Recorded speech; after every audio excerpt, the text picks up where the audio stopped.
Pakistani showbiz industry की मकबूल अदाकारा ज़ारा नूर अब्बास ने हाल ही में पाकिस्तान और भारत के दरमियान बढ़ती हुई कशीदगी के दरमियान भारतीय सोशल मीडिया सार्फिन और भारतीय मीडिया को तनकीद का निशाना बनाया।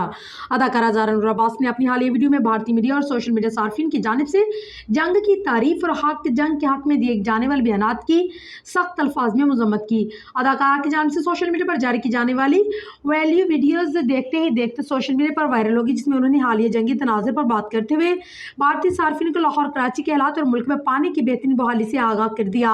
ज़ारा नूर अब्बास ने photo and video sharing app Instagram पर जारी एक वीडियो पैगाम में वाज़ेह तौर पर कहा है कि जंग कोई मजाक नहीं, इसका दर्द सिर्फ वो लोग समझ सकते हैं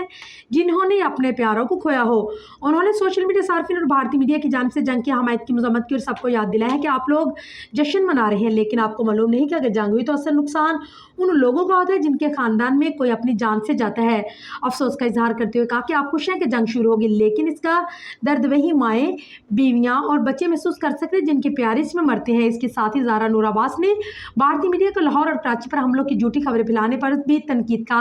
निशाना बनाते हुए मीडिया के दावों की तरदीद करते हुए वाज़ेह किया कि दोनों शहर पुरअमन और मुस्तहकम है, कुछ भी तबाह नहीं हुआ, बल्कि हमें पानी भी वाफर मकदार में मिल रहा है। अदाकारा ने जंगी सूरत हाल के दौरान भारतीय मीडिया की जानिब से गलत मालूमात फैलाने को इंतहाई गैर जिम्मेदाराना करार देते हुए भारतीय शहरियों से इत्शाल अंगेज से बाज रहने और जारहियत की बजाय इंसानियत और अमन को थामे रखने की अपील की। वाज़ेह है कि ज़ारा नूर अब्बास का ये पैगाम मुतअद्दिद सोशल मीडिया प्लेटफॉर्म्स पर तेजी से वायरल हो रहा है और पाक भारत कशीदगी के दरमियान अमन की एक वाज़ेह और मजबूत आवाज़ के तौर पर सराहा जा रहा है। अदाकारा के लिए इस पैगाम को पाकिस्तान में भी वसी पैमाने पर पजीराई मिल रही है, जहाँ लोग उनकी जुर्रतमंदाना और हकीकत पसंदाना बात को सराहते हुए भी नजर आ रहे हैं।